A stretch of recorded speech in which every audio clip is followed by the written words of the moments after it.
श्री राम। स्वागत है आपका बेबाकी बेबाक दिन से बेबाक कलम से में एक बार और। तो मित्रों, लालटेन बुझ चुका है, तीर चल चुका और कमल खिल चुका है एक बार फिर बिहार में। हमारे नीकू चचा एक बार और पलट गए हैं। अब बिहार की जनता भी समझ नहीं पा रही है कि लोकसभा चुनाव तक नीकू चचा किधर रहेंगे, आरजेडी के साथ रहेंगे, बीजेपी के साथ रहेंगे। एक अजब तरह की राजनीति देखने को मिल रही है बिहार में। खैर, कयास तो 1.5 महीना पहले से लगाया जा रहा था कि नीकू चचा जो है पाला बदलने वाले हैं और आरजेडी से जेडीयू की तरफ आरजेडी से बीजेपी की तरफ, माफ कीजिएगा, आरजेडी से बीजेपी की तरफ जाने वाले हैं।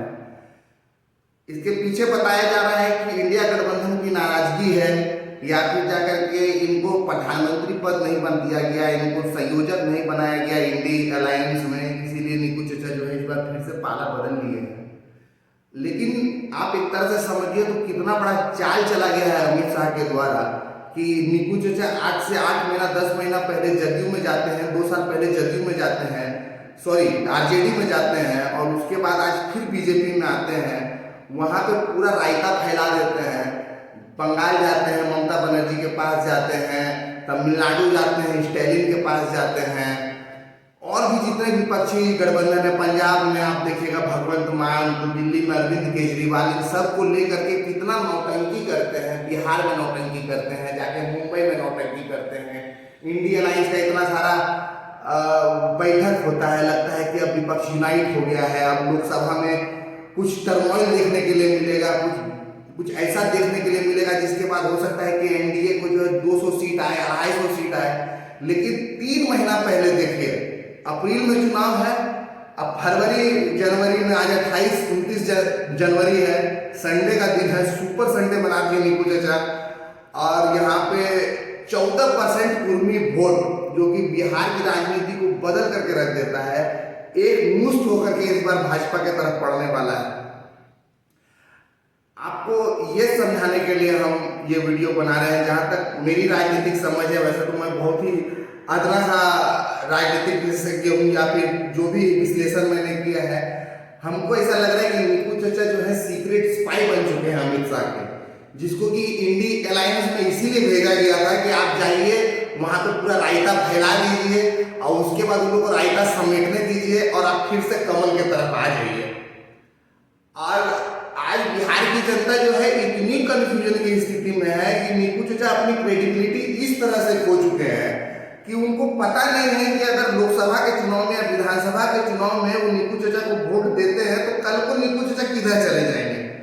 भाजपा के साथ मिलकर के चुनाव लड़ेंगे, कल को कांग्रेस को समर्थन दे देंगे, कांग्रेस के साथ मिलकर के चुनाव लड़ेंगे, कल को भाजपा को समर्थन दे देंगे। खैर, इस तरह की राजनीति भारत में पहली बार देखी जा रही है। 9वीं बार वो जो है शपथ ग्रहण लेंगे, ऐसा किसी मुख्यमंत्री ने आज तक भारत के इतिहास में नहीं किया है। मित्रों, आपको ये भी ध्यान रखना चाहिए कि बीजेपी जो है वो कैसे पलटी है। ये अमित शाह अररिया में जाकर के बोलते हैं कि चिमटा से नहीं छुएंगे नीतीश कुमार को, और बीजेपी के लिए सब दरवाजे बंद कर दिए गए हैं। आज देखिए फिर से वही अमित शाह, वही जेपी नड्डा सामने आने वाले हैं शपथ ग्रहण समारोह में। 2 उप मुख्यमंत्री बनने वाला है भाजपा का। आप समझिए वोट परसेंटेज और कितनी व्याकुल है भाजपा 300+ सीट लाने के लिए।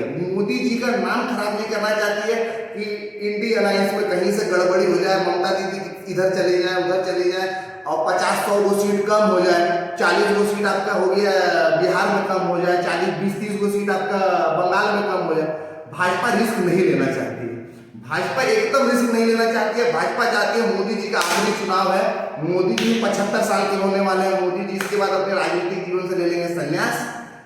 भाजपा चाहती है कि आखिरी बार जो विजय हो वो माफ कीजिएगा, आखिरी बार जो विजय हो वो सर्वव्यापी हो, 350+ सीटें मिले। भाजपा को बम्पर जीत चाहती है। राम मंदिर का प्राण प्रतिष्ठा करवाई है बीजेपी, अभी आपके सामने 22 जनवरी को प्राण प्रतिष्ठा हुआ। उसके बाद कर्पूरी ठाकुर को भारत रत्न दे दिया गया। वही कर्पूरी ठाकुर है, आप लोगों को याद होगा जब सरकार बन रही थी तो उस समय सरकार में जनसंघ था, इसलिए वो बोले कि जनसंघ जैसी सांप्रदायिक पार्टी के साथ हम समर्थन नहीं देंगे, और 9 महीना के बाद सरकार गिरा के फिर जनसंघ का समर्थन से वो बन गए थे मुख्यमंत्री कर्पूरी ठाकुर जी, जिनको आज भारत रत्न देने का अनाउंसमेंट किया भाजपा, एकदम सेम रास्ता पे चले हैं निक्कू चाचा हमारे। निक्कू चाचा से हमारा संदर्भ नीतीश कुमार, तो निक्कू चाचा एकदम सेम रास्ता पे चले हैं।